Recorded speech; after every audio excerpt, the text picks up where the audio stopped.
Now, I have never owned or even played a real Atari, but I must say, I have emulated the console, and for what I've played, the console is trash. Look at this dude. What is he going to tell us next? He's never danced with a woman, but he dances alone in front of the mirror at home, so he knows exactly what it feels like? Jesus Christ.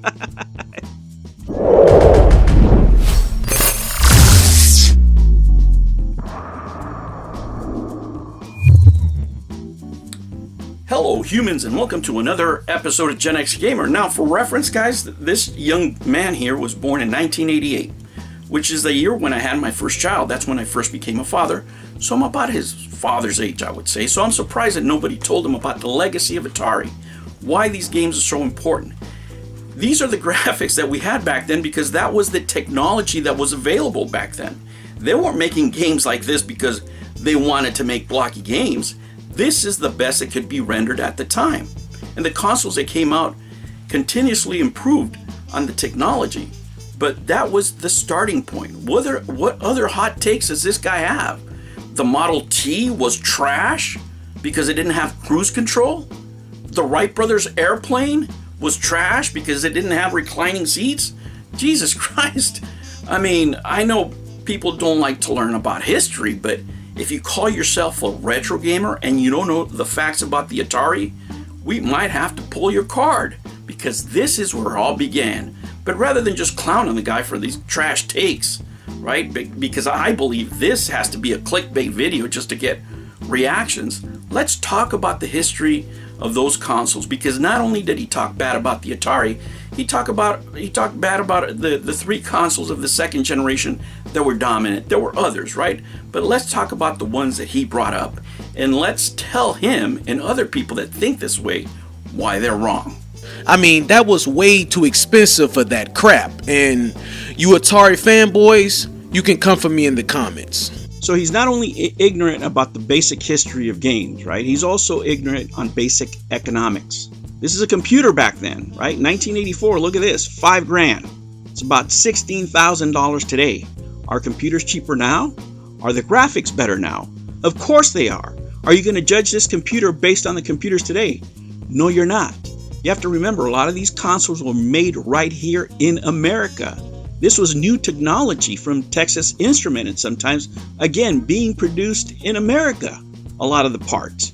So you're not comparing apples to apples, buddy. Now let's move into the 80s. The minimum wage then increased to $3.35.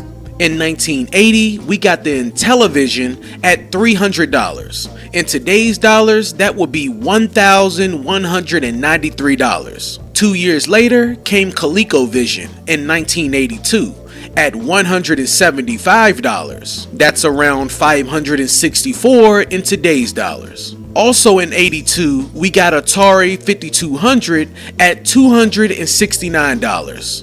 That will be around $864 today. Now, once again, I have never owned or played any of these consoles. I mean, I wasn't even born until 1988, but these consoles were way too expensive back then.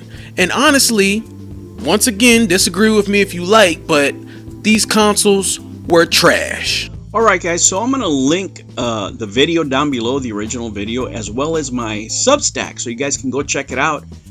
Everything that I'm going to talk about, the details are all here. Try to give you figures and actual knowledge, not just talking shit, you know, based on clueless opinions of what I'm thinking about and how I'm, you know, just trying to shed light on all this just utter garbage that's being spoken here on this video. And it's just plain ignorance, guys. I mean, I don't know what else to call it. You know, the Atari 2600 wasn't trash, you know, and it was just product of its time, you know, and calling the early consoles like the Atari 2600 trash because they don't match the NES or today's graphics and were too expensive for people living at minimum wage, like he's going to state here at $3.35. It's like, not everybody made $3.35. You know, that's a different economy. Back then, people making $3.35 were teenagers like me, right? We were working on first jobs. Today, people have to work these menial jobs, these entry-level jobs just to make ends meet. People have 2 and 3 jobs, right? That wasn't the case back then. You would have a summer job as a teenager. Those jobs aren't available anymore, but just to give you an idea, the average salary per hour back in like 1982, it was like $8.40. That's according to the Federal Bureau of Statistics, right? And his is basically just a lazy, uninformed take. Okay, let me give you the perspective of a gamer, right? That has like I told you, his first kid was born when this guy was born. So I'm his father's age. I can't believe his dad or anybody else in his life didn't tell him these things. And evaluating 40-year-old technology by modern standards isn't a great insight. It's nostalgia blindness what this guy has, right? Anyone serious about gaming history owes those early pioneers the respect and the proper context, right? When somebody born in 1988 calls a 1977 console trash, they miss the whole point. The Atari 2600 wasn't competing with the NES or the PlayStation or today's graphics. It was competing with the arcades with the little technology that we had then to make home consoles, which were a brand new concept, right? The real price of today. In 1977, the Atari 2600 cost about $200, like I said, $199. Let's remember the context of what made Atari, right, the 2600 popular. It was Space Invaders. Side by side, this is what they were trying to accomplish. Did they get close? Absolutely. Look at ColecoVision, side by side. This is what they were trying to accomplish. Did they get close? Absolutely. Right? If you want to say average of $200 as opposed to $3,000, $4,000, $2,000 per cabinet, does it make sense to have this at home? Absolutely. Because you're playing 25 cents per play. Up to $500 a year. The console would pay for itself in half a year. It made economical sense. And people were not making $3.35. That was the minimum wage. That's what the kids were earning. The teenagers working for the carts. The parents were making much more, and their acquisitional power was much more. Only one parent had to work.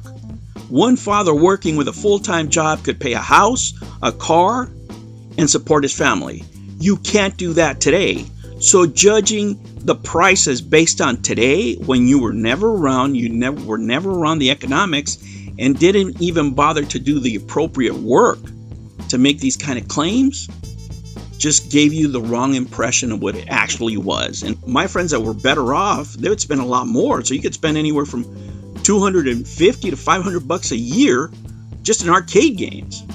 So when you owned a console, you avoided that repetitive cost, that parents were giving these kids, every weekend $10, $20 to go to the arcade, right, with one upfront investment.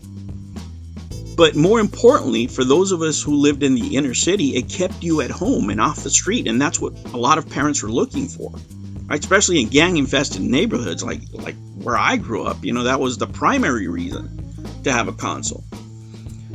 And the economics, if you look at the economics of home gaming back in the day, owning a console unit just didn't mean that you played. You owned your own fun, right? Games didn't expire after 3 minutes. You could replay them, learn them, master them at home. There was no lines, no coins, fewer interruptions. People in 1977 didn't judge graphic by 2025 standards. And we don't call the Space Invaders cabinet trash, right? Just because the graphics were dated. We don't do that now. We revere it as one of the legendary standards of arcade gaming. At the time, it represented the state of the art. It delivered massive earnings. Pac-Man has sold over $2 billion. Are you going to say Pac-Man, graphics are trash? At its time, its graphics were new. The business model was profitable. And it was the foundation for everything that followed, right? And you'll look at my Substack, and you'll see some comparisons there. I put some charts that you can look at. Now, the Atari 2600 built the foundation for Nintendo, and Sega and everybody else. Nintendo wanted to go in with Atari, right?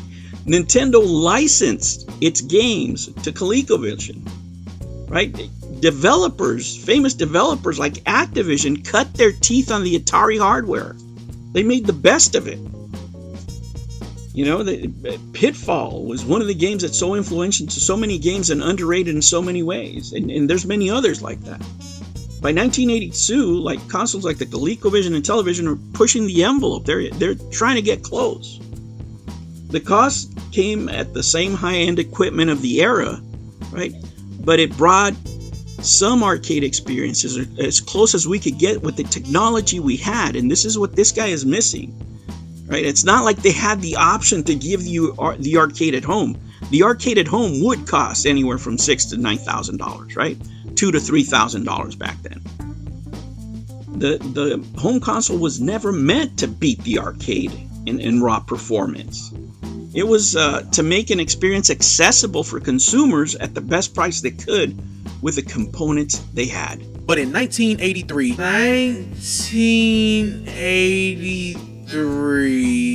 the Famicom was launched in 1983, not the NES. What kind of credibility does this man have now? This is his favorite console, the NES. He doesn't know when it was released.